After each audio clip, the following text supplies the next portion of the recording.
Hi there. Welcome to the Arkin Brothers Talk About Movies. I'm Anthony Arkin. That's my brother Matthew Arkin. We are going to talk about movies, and in particular, one movie tonight called The Blair Witch Project, kind of beginning our Halloween month run. The classic Blair Witch Project from 1999, directed by Daniel Merrick and Eduardo Sanchez, starring Heather Donahue, Joshua Leonard, Michael C. Williams, and maybe the Blair Witch herself. Ladies and gentlemen, stay tuned. Talking about cocktails that are stylish, movies great or phony, and how Tony should win a Matthew, and then Matthew should win a Tony. But in the meantime, talking about film in the meantime, the Arkin brothers talk about movies. I am so sorry. I like what they did there. There we go. Yes. I like what they did there. Yeah. We have very creative producers. My God, they always do a great job. Did they make that backdrop for you? No, I just pulled this just a couple of moments ago. I pulled it off the interwebs. It's very appropriate. I'm out of focus for some reason. I don't know why, but kind of an eerie feeling.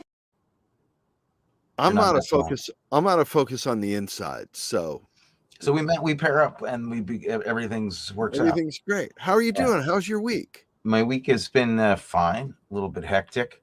Our water heater went on the fritz, so it started leaking, which isn't a good sign. That's like those things can explode. So we had to have one brought in and replaced, and it's been a chaotic few days because of that. I really fucking hope he's kidding. Not kidding. Really happened. Wow. Now we have a beautiful new water heater. I didn't even realize the developments in water heaters. Really? Since I've always just lived in apartments, so I don't know anything about water heaters. I live in an apartment as well, but it's just one with a water heater. With a water heater. Yeah, you say water heater to me, and I think like a kettle that heats the stuff for my tea. Full of it. That's what we used to have, and now we have the modern things that you can actually take a shower. Yeah, it's really cool. How are you doing? Without using a zinc tub. Exactly. Yeah, right. Yeah, right. Yeah. Yes. How are you? I'm uncomfortable in my chair. I've got to move around and get comfortable. How are you? I'm it's been a interesting week. I don't know. Whatever. It was a good week. I had sort of a Blair Witch weekend myself. I was stuck in the woods in this strange house over the weekend with the strange goings on, noises at night. Do I look like I'm laughing at all? Strange people, footsteps in the middle of the night. It was very, very odd. No, I was with the Rosinskis over the weekend, so had a great time. I keep missing out. You got to get out here. You got to get up to the Rosinski house. We had cocktails. We had taco night last night. We had the most amazing taco night. Louise made tacos from a recipe that came out of Sunset Magazine like in 1958 or 1963 or something. Wow. When Sunset Magazine was saying, here we're introducing authentic Mexican food. And it bore no resemblance whatsoever to us authentic Mexican food. Of course. It was delicious. And I attempted at one point. Were there maraschino cherries in it? Was it like a taco? Was it called a taco wiggle? There were chopped pickles in it.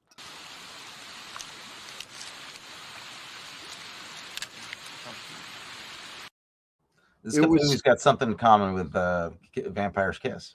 It was so much better than eating a dead leaf by a river, as that clip just showed us. Well, I'm glad you had a good time at the party and had fun with our friends who I don't get to hang out with. You don't get to hang out. You got to come out to LA. And I know. I know I do. Go up to the. Let's make this show a hit, so I have some can pay for a trip out there. That'd be great.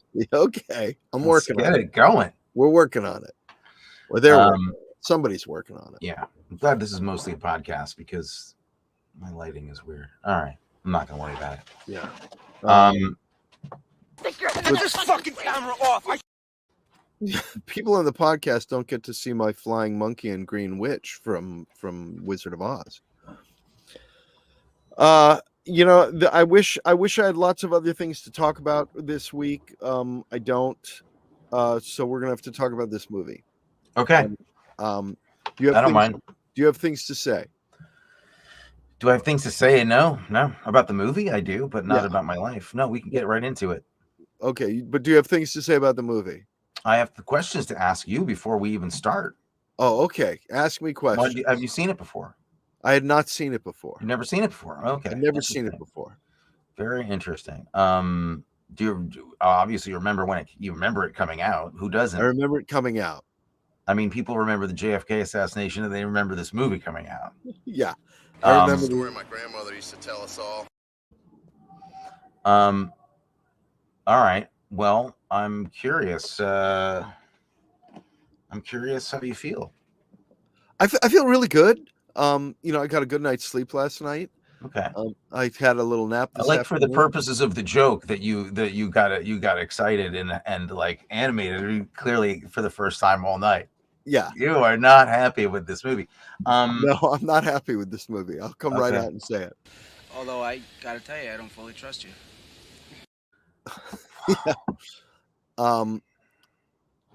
Yeah. Any other questions? Do you want me to expound on my unhappiness? Well, it is a show where we're supposed to talk about movies. I think we're legally bound to actually talk about the movie that we saw and we don't discuss it. There's no promises here. I can talk about Brill Cream for an hour if I feel like it. Okay. So I'm curious what you think. I'm curious. I actually now I'm not because I know what you think. And I'm just worried this is going to be a very long hour. You want to see the map? God damn! Shush. It will not be as long as the hour and 20 minutes of the movie. I feel like you'll have much more interesting things to say about this movie than I do.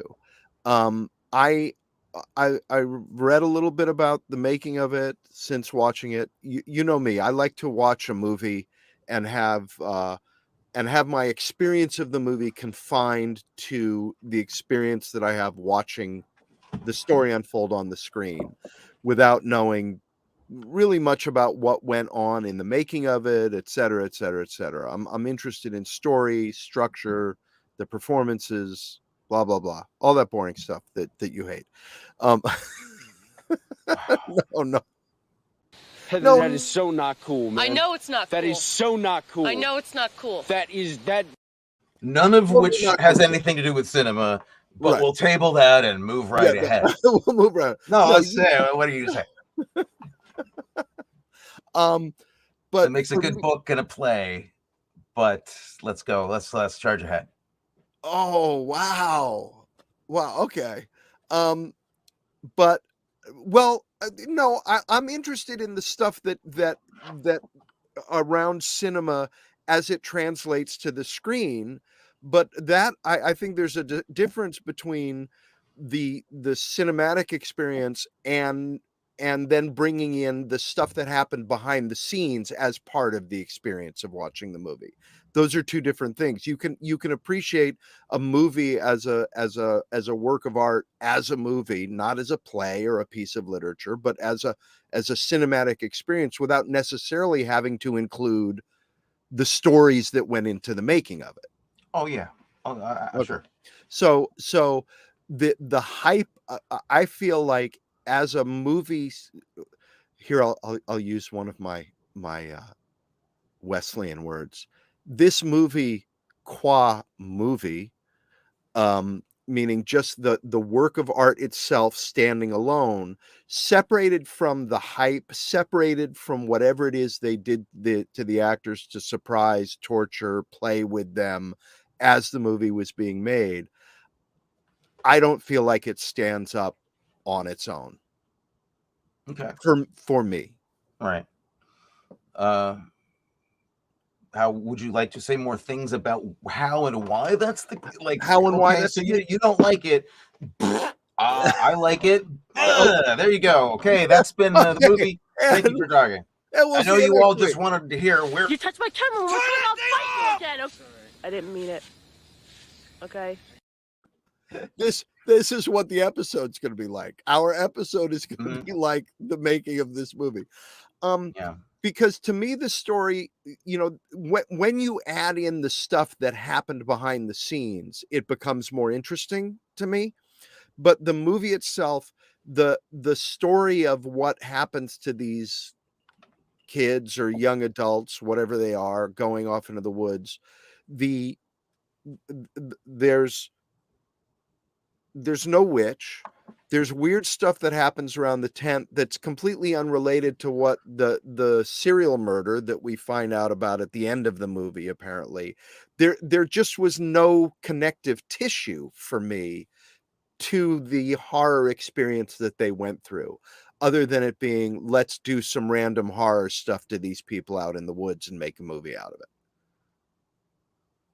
Okay. Well, first of all, I hear you.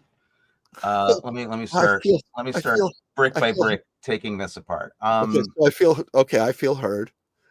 Okay, I'm glad the circle is still here. We have a. Do I need to get my talking stick? Yeah, I think that's get the probably a good idea. stick? I think that's probably wise. Okay. But so let me just calmly dismantle this a little bit. Oh, so what you mean? Tell me I'm wrong. Show me why I'm wrong. I'm trying to figure out the best way to say it. I think dismantle was pretty clear.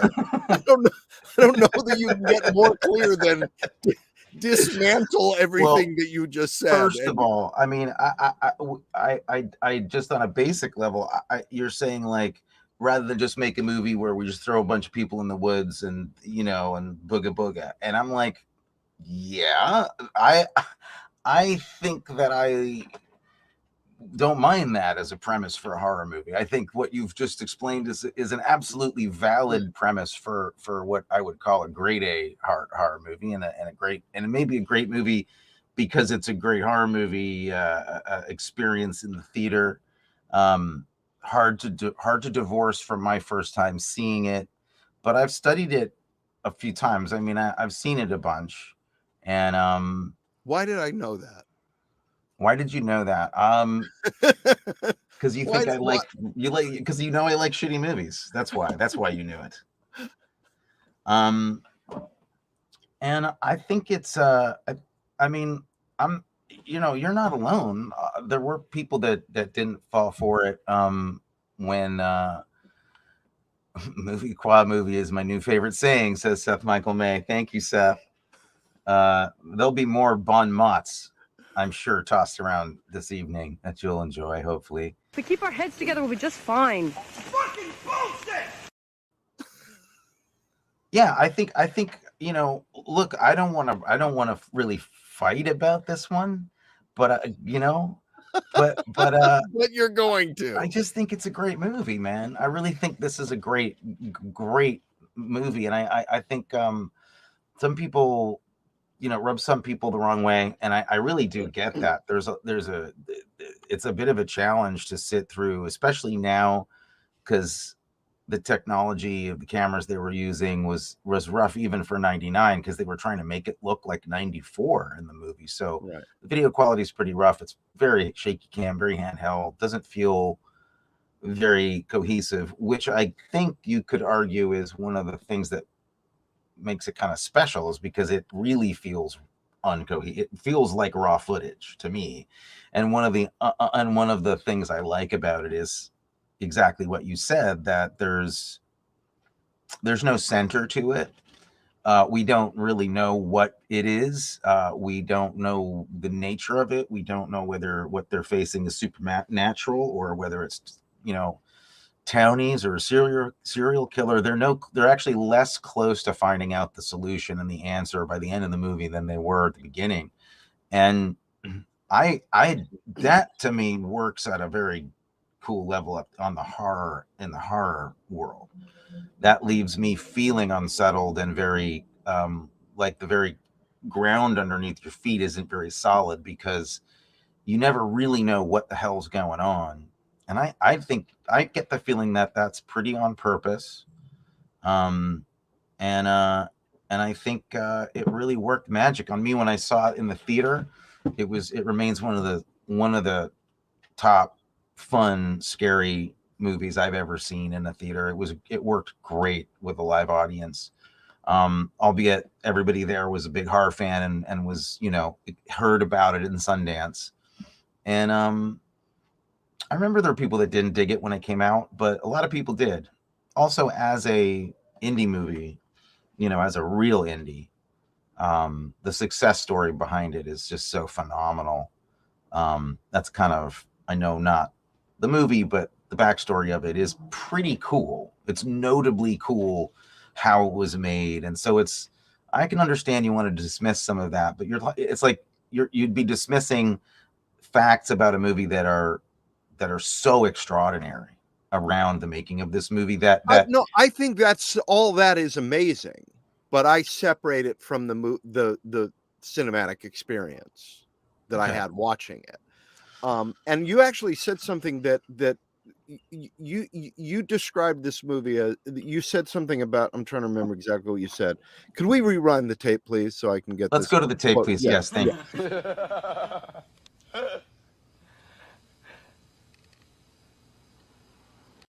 Yeah, that's how I feel. The drink, right after taking a shot of something really good and strong. I wish I had a shot of something really good and strong right now. Here I go. Drink. Yeah. You said something about a movie about a bunch of people tossed in the woods and messed around with a movie where they're tossing some filmmakers in the woods and messing around with them. Well, I was paraphrasing what you had said, but yeah. But actually, that movie I'd love to watch. I would. Well, they've made that movie, and you can see that. They've made that many times. Yeah, but I mean, if this movie, if there was another film crew that was one step back from this movie, yeah, all right, yeah, was showing that, and the actors being terrified, and then something going wrong, that would have. Well, that's why you'd make a very good executive today, is because they're not making movies like this anymore, and you won. They make movies horror movies are exactly the way you like them now. So you should be very happy. Oh man. Oh, wow. Let me see. Somebody why you like this video camera so much. You do? It's not quite reality. God, I'm bleeding. Oh. I'm actually bleeding. I will fight for this movie a little bit. I don't think you could. I don't think it's. I think it's. This movie punches back. It's smarter than you think it is, and I don't know, man. I think that it's a little. I think it's doing what it wants to do perfectly, and if you're not on to what it likes to do, I think it's safe to say this is just the kind of movie experience that you don't like. But to me, it is just like a bottle of champagne. It's like a great bottle of champagne. Okay, but then what's wrong with me? Because I'm feeling a little bit like this conversation I had with a friend earlier where he made a joke and I didn't laugh. And he said, "Oh, I guess if I have to explain it, it's not funny." And I said, "Well, yeah, funny is part of, like, if it's a joke and it doesn't make me laugh, then is it a joke, right? Like, there's a joke that doesn't make you laugh, is it funny?" And so if this is a horror movie, but it didn't, and I went into it not expecting to not like it. I went into it expecting to be scared and wasn't. So I don't know what to do with that. I don't either, because that's a primal reaction. I've seen this movie multiple times and it's freaked me out every time I've seen it. And I think I don't even know where to go with that conversation. I mean, that's like we're talking about we've had two completely separated film experiences. One where you seem to have just zero tolerance and like your time has been wasted, and I'm literally like, I got to put this up there with Texas Chainsaw and with Night of the Living Dead. And I don't even know if you like those movies. This is not the way to get out of here. So I don't even know where I have a feeling I would like them. I really don't know what to say. You have a feeling you would. What does that mean? It means I haven't seen them. Okay, yeah. I mean, there's a yeah. We're gonna have a rough month because we're going into horror month here, ladies and gentlemen. Are we going into horror month? I didn't know that. Well, it's Halloween. We're starting with it's Halloween. October, we're starting with Blair Witch. I'm assuming that we're going to do make more good on horror. Okay. So let me ask you a question. So I think was it the movie Mama where the little kids Yeah. and or Mother. Mom, it's Mommy or something. Good night, Mommy, or something. But you know what I'm talking, the shot with the legs. And for those of you in the podcast, I'm doing little finger legs across the top of the screen. The shot where you see the children's bedroom and the door is open and you hear the children laughing, and then one of the children's legs just go by up above the top of the door frame. Does that scare you? Did that scare you? Yeah, that was a pretty good scare. That movie freaked me out. Yeah. So that movie scared the bejesus out of me. Okay. But I mean, yeah, that was a scary movie. Okay. That's what's happening inside me right now. I think that you didn't see here's the thing, man. I get why people have this thing about movies where it's like, I'm just gonna go in blind. It's got to work like a charm, and I got to just have a great time with it going in without any knowledge of the movie, and it's got to work like gangbusters. It's got to feel like a Kubrick. It's got to just work on me.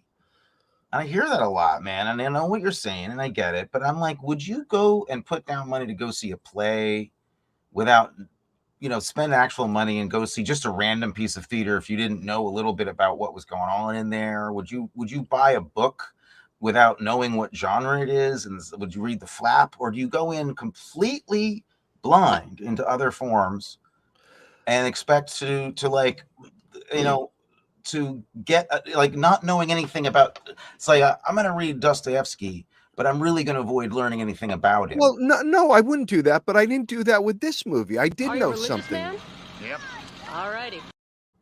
I did know something about it. I knew it was a horror movie. I knew it was a found footage horror movie. I knew it started this whole thing. I knew it was, going the original. Okay. So it doesn't. So I went in expecting to have my pants scared off. But that's not. I tightened my belt before the movie. Okay, I will say that I don't even think that being scared by it is the measure of its success, though. I think it's a good movie beyond whether it's effectively scaring you or not. I think it's an interesting movie and a good movie and a great example of a certain kind of movie by nature of how it's made and what it's doing visually and how it's playing with the form. And I think like a lot of films that are experimental in how they're made, that's kind of I mean it's experimental in a sense, but when you look at it, you are really pretty aware of how they made it. They're not hiding the fact that they really are kind of throwing everybody in the middle of nowhere. So it's not like there's a big trick in how it was made. I think they made it the way they made it because it was the easiest way to make the movie. Scary or not, I still think the ideas are great, and it spooks me, and I like it because it really scares me. But I also like one of them could have possibly been an owl, but the other one was like a cackling. Was a no way. It was a total cackling, man.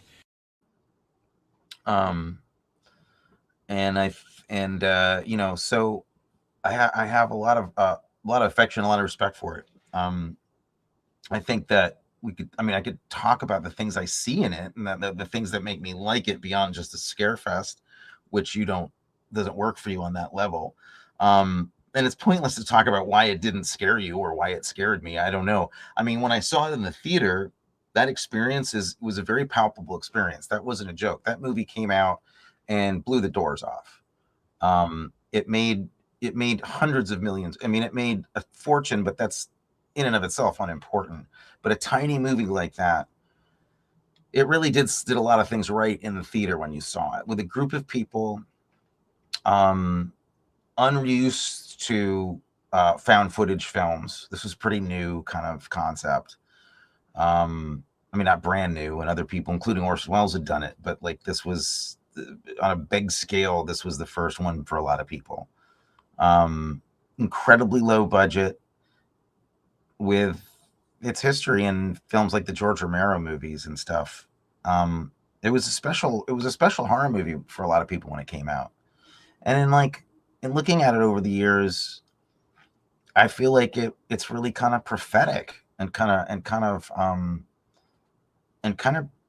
brilliant. And I thought a lot about how much of it was on purpose, how much of it was in control, like what I see in it was on purpose and in control by the filmmakers, or how much was kind of accidental. And I don't know. We've talked about how much that matters or not on the show before, but you know, I feel like it's really holds its own up there with films like Texas Chainsaw and like Night of the Living Dead, which for, you know, a certain kind of horror fan, and even for, you know, a much more intense movie like Man Bites Dog, which is even hard to find these days, and that was a pretty rough watch. That was a pretty messed up movie. But I think it succeeds at being a contender and among those movies for me.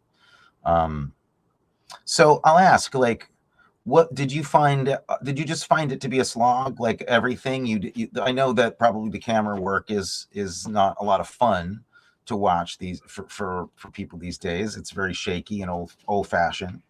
Bad video and, you know, rough black and white film. That was fine with me. I was willing to go along with all of the trappings of what made this a found footage movie and supposedly this authentic experience that these people were having. I didn't want to spend time with any of those characters at all. Pretty much very early on, I didn't buy the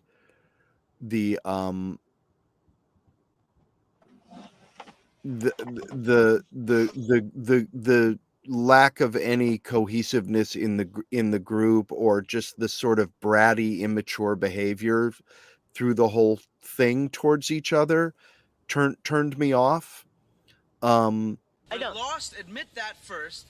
Because we're not. I know we're not lost. Oh, you knew that yesterday too, and you knew that twice today. No bullshit, and we have not been lost at all today. I got really tired of that incessant discussion. Whereas if it had been some slow burn to that happening and somebody cracking, but it just felt like it. I felt like I was watching actors who were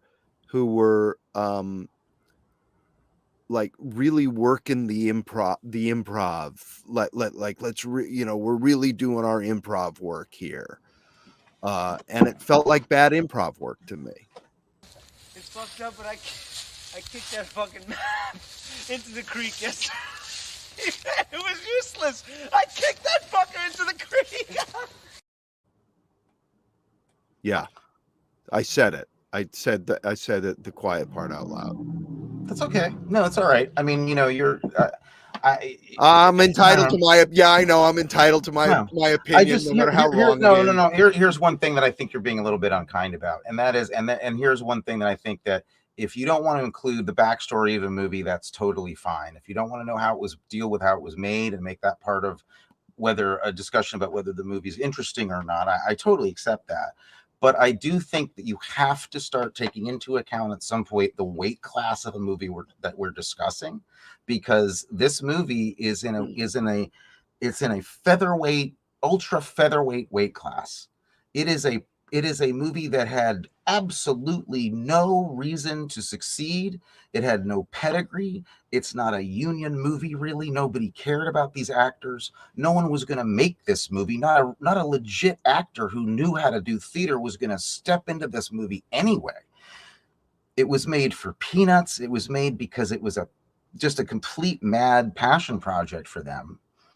And the fact that the shooting budget was $20,000, I mean, that was a little bit more money back then, but not that much. It was still a micro budget movie.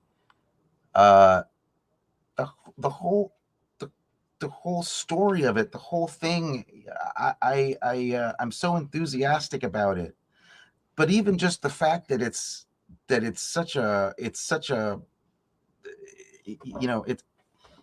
an underdog. And I feel like you're punching at it, like you're punching down on it, going like you're not a sophisticated movie. And it's like, yeah, I'm not. I think that just feels a little bit, like we need to. Because I'm not talking about the stuff that takes money. I'm not talking about the stuff that takes money. It doesn't take money to have what? I realize, yeah. I'm talking about the heart and connection between these actors, in a sense that, okay, let's go make this movie, let's go find this witch, and then stuff going wrong. But instead we get these arguments over, you lost the thing, because I accept that argument. I've been in those conversations in real life, and I don't want to be in them. That's why I find this effective in this case, because it's a found footage movie. It contains all the shit that we don't put in normal movies, which makes it an authentic feeling experience. These people aren't very exciting. They do bicker. She is shrill. They are annoying, dumb guys. They do stupid things, and mostly they do get together to make a movie and bitch and complain at each other, which is actually fairly accurate. I could help you, but I'd rather stand and record. Okay.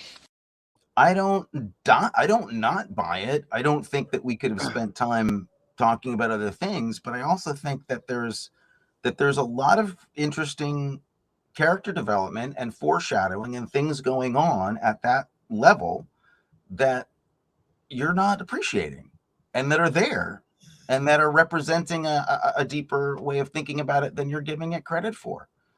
I mean, when just casting a woman in that role at that time is an interesting move in and of itself. That was initially thought of as three guys. She came in, okay, you don't want the backstory, but I'm going to give it to you anyway. She comes in, she does a great job, and they're like, let's give her the job of that guy that we thought was going to be the lead guy. I want to present this in as straightforward a way as possible, and I think the legend is unsettling enough. They didn't rewrite the script to adapt it. They just changed it so that she was a woman. And so what is kind of cool to me is that movie is, in a horror world, is usually, that's a very male character, usually the one who is driven, like Ahab, like driven and gonna force this, and then comes to realize they were wrong and feels guilty and begs for forgiveness. That's a very interesting arc that you don't usually see a woman get to play. So I think that was pretty cool. I think that its depiction of the media and where the media was going in 1999 to kind of foreshadow self-made movies and people trying to make a buck off this. I mean, Nope is about the same thing pretty much, except it cost all the money that you're saying they should have spent on this movie, and they're doing it in 1999. They're talking about like things like the selfie, in a way, like this is very narcissistic sort of social media culture that they're kind of presaging. I think that's very smart. I think the selfie just alone as a visual image, this image of her that she takes, that this actress takes of her own monologue, which became the poster of the movie, is like almost the first selfie in a movie. And how great is it that it's about a person crying and begging forgiveness? I mean, I am so sorry for everything that has happened. That was pretty interesting to me. I really dig the film versus digital argument that's happening in there. The movie's both shot on black and white film, which is old, and it's shot on digital, which is new. And it's like those two things were fighting for existence, which was gonna which was gonna kill each other in 2000. Video won, but it's like one of the last movies that has these two elements fighting each other. I think It's very hard to get lost in America these days, and it's even harder to stay lost. So we have that on our side. another interesting thing that she says, I have that in my notes. You can't get lost in America. It's like, oh yeah, well, yes, you can. And well, no, but you can get lost in America, but you can't get lost in Maryland. that's true. You're already lost in Maryland. If you walk in a straight line, if you walk in a straight line for 45 minutes, you're not in Maryland anymore. So true enough. You know, true enough. I think that the movie presages the, a kind of decay of what truth is, or you could say that it gets into that idea of like, since that nobody really knows what's going on, the deeper they get, the less sense they make out of it. It's also deeply about voyeurism, which I think is a very interesting topic of cinema, and not something that anybody really thinks about when they think of this movie, because it's so well buried in the movie. But the whole thing is about voyeurism and the relationship the audience has to watching people suffering. So I would argue, which, me being the Ralph Meeker fan that I am, is something I usually something I really enjoy. You should be hipper on that. Yeah. Yeah. So, look, I would argue with you all night long about whether this movie is thoughtful, has merit, is talking about stuff, is good. It didn't work on you, which I actually really understand. Because I'm limited in my understanding. No, I just don't think it's the kind of horror movie that works on you, and that's fine. But I would argue all day that this is a really, really interesting piece of cinema, and actually one of the last great horror movies of the modern age. Okay, I have a question for you. I'd be interested to see if you can answer this. There was one moment in the film that I really, really loved. So, knowing me as well as you do, which is pretty well, and knowing my limitations, or not necessarily my limitations, but the things that really turn me on. Mm-hmm. Right? There's a moment in the movie that I just loved.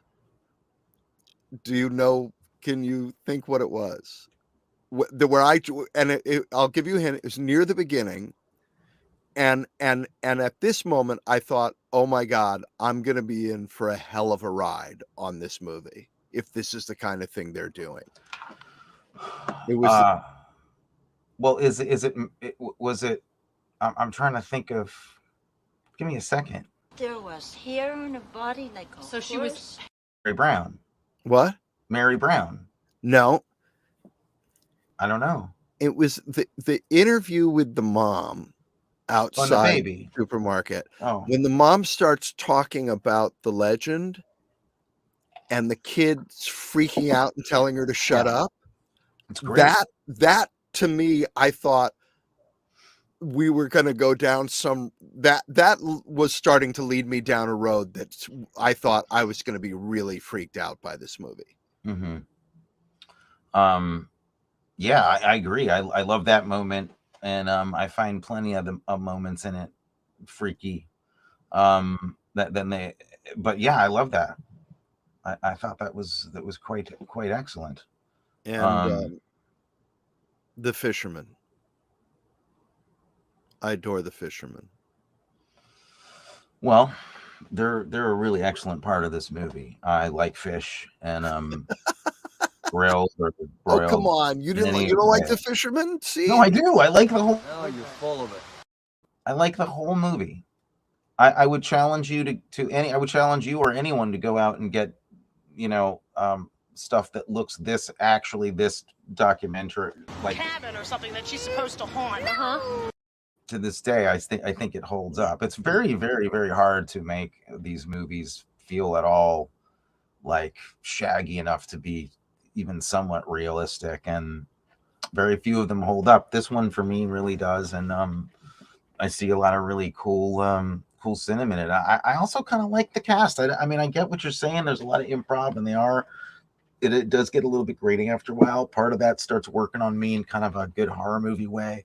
It's also super, super Texas Chainsaw because that cast is super grating. So, there's a part of these movies that's kind of designed to have characters in them that you want to see killed. I mean, that is a weird part of some horror movies, which, is arguably not their best attribute, but it's kind of a classic move. Well, I would have been America, and it's not possible. We've destroyed most of our natural resources. Let's just keep going. America, God send your grace on thee. Yeah. I would have been grumpy too if I got paid $1,000 for 8 days in the woods. Well, maybe if you had a real passion for horror movies, you'd feel proud of yourself and proud to have been part of cinema history and one of the biggest grossing movies of all time. Oh, but no, wow. You'd still be miserable about it. I'm gonna go spank myself now.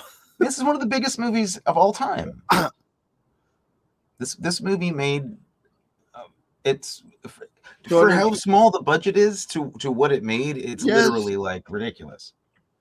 Okay. And I didn't even recommend you to see this movie, and I've ruined another evening of yours by forcing you to watch cinema. God damn it! Can't we go back to Peter O'Toole as a jewel thief? No, God, no. Oh, we had a rough time with that movie too. Get this fucking camera off! But we agreed. This movie made 416 times its original budget back, apparently. It did. That's pretty good. Yeah. Yeah.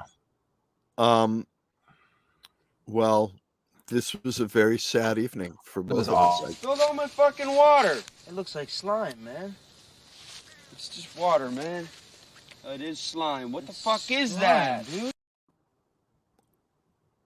I only have one bit of recasting in this movie. What is it? I would have oh God, now I'm having a brain aneurysm. Josh, where are you? Tell me where you are. Harry Dean Stanton and Ned Beatty as the fisherman. Well, that's good. That's good. I think you should go Ronnie Cox and Ned Beatty to round out the Deliverance part of it, though. All right. I recast all women. Florence Pugh as Heather, Keke Palmer as Mike, Riley Keough as Josh. And then I figured Michael Ironside should be Mary Brown just to bring in some old school horror. Oh, some old school weirdness. Yeah. Who are we? I don't know. I guess you're the guy they interview on the porch, and I'm the old fisherman. Are you a religious man? Yep. Alrighty. Oh, not that guy. Although that'd be funny. I'd like to see you play that part. I think I was the baby screaming, "No, don't tell this story." Cabin or something that she's supposed to haunt. That was me. No. Probably. This is not the way to get out of here. We found yet more of our differences. We found out more about each other, which is really what this podcast is about. Two brothers discovering that they have nothing in common. True. It's very sad.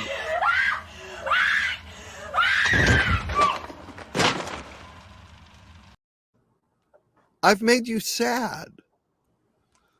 A little sad. But not, I'll get over it. I feel so bad now. I can't. There's nothing to feel bad about. I feel embarrassed to have shown my hand. I should have kept it close to the vest. I really shouldn't have just expressed my love for this movie and ironic and flip, and then it would have been much better for me. Well, but you're I mean, you're in the majority here, though. Right? I don't know. No, I don't know if I am or not. Well, I think this movie has like an 86 on Rotten Tomatoes. And I don't know. And it made the money. which to turn the tables on you, if I claimed a movie was good because it was because it made money, you'd put my head on a pike. But I didn't say they were good. I said you can't. I think the dismissing part of it is what I was talking about. Oh, it's me being dismissed. Okay. Yeah. Oh, you can hate it all you want as long as you felt as long as I had respect that for it wasted your time. That's the part that's sad. That's when I get sad, is that something that I love is a waste of your time. I think that's really where my sadness comes from. Okay. Well, then if we're gonna go there, I have much more right. You're sadder than me. Many more times can I be sad, because there's so many movies that I love that you think are just absolute tripe. I'm supposed to be at work tomorrow at 9. I know. True. That's true. That's I mean, that you would just But what is a movie that you really love? Do you love movies, really? Do you? Yeah. Yes, I do. Yes, I do. You want to know some of my favorite movies? So Long. Although I gotta tell you, I don't fully trust you. So Long, So Wrong, Hey Hey in the Hay Loft, Ants in Your Pants in 1939. Those are excellent. Those are excellent movies. But seriously, Sullivan's Travels, I will watch that movie all day long. All day long. Joe versus the Volcano, I will go to bat. I'm one of the few people in the world who will go to bat for Joe versus the Volcano. You're the only person who likes the third act. Are you kidding me? of Joe Not even John Patrick Shanley likes the third act of Joe versus the Volcano. And I love it. I love it. I know. I'll argue about that movie with John Patrick Shanley and tell him why it's great. I would love to be at that lunch. Can I come to that lunch? You can come to that lunch. Oh my God. We're getting notes from the producers that are interesting, that would be worth it if we were having a conversation that was supportive of each other or the film. But the teeth that Heather Donahue's character finds were real teeth. Director Eduardo Sanchez's dentist supplied them. Oh my God. That's kind of awesome.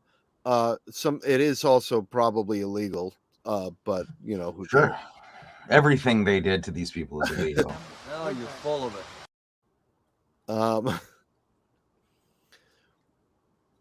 The hair that was also in the tooth pile was actually Josh Leonard's hair. Yeah.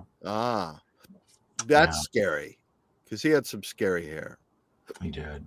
No. Help us, Sophia. We're drowned.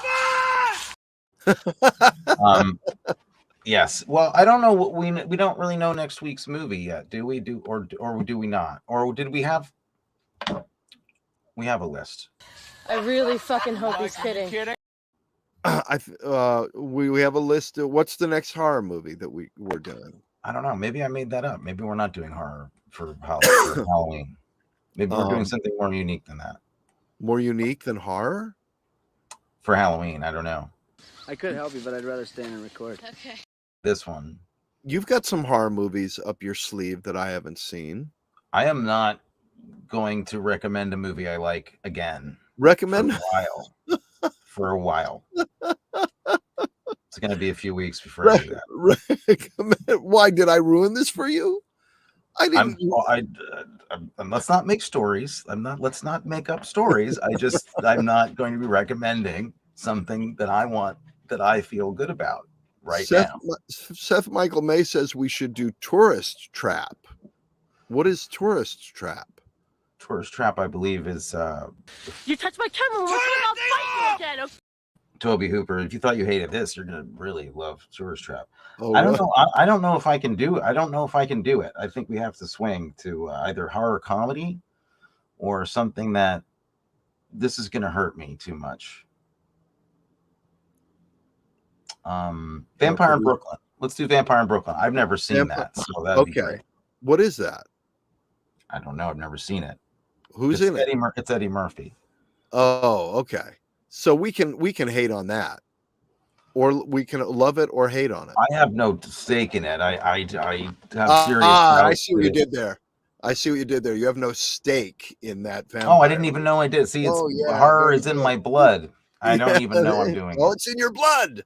It's Wes Craven, so it's not, it'll be somewhat entertaining, all right. I guess. So Vampire in Brooklyn next week, and maybe the brothers will be friends again. I'm friends.